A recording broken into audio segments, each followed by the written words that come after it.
रात के 12:30 बजे थे। कमरे में हल्की हल्की अंधेरा फैला हुआ था। तुम टीवी के सामने बैठे एक पुराना डोरेमोन का एपिसोड लगाकर बस वक्त गुजार रहे थे। शुरू में सब कुछ आम लग रहा था, लेकिन फिर तुमने महसूस किया नोबिता बार बार तुम्हारी तरफ देख रहा था।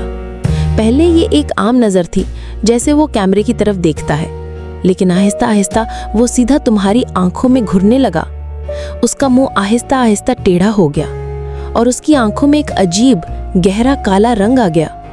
फिर उसने होंठ हिलाए बगैर एक हल्की कांपती हुई आवाज में तुम्हारा नाम पुकारा, आओ, जरा करीब आओ।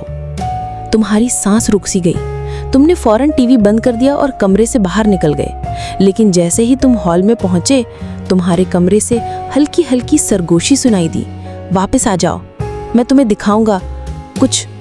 तुमने डरते डरते कमरे का दरवाजा खोला। टीवी बंद था, लेकिन उसकी स्क्रीन में तुम्हारा अपना अक्स नजर आ रहा था। फर्क ये था कि अक्स के पीछे नोबिता खड़ा था, और तुम अच्छी तरह जानते थे वो अब सिर्फ कार्टून का किरदार नहीं रहा था।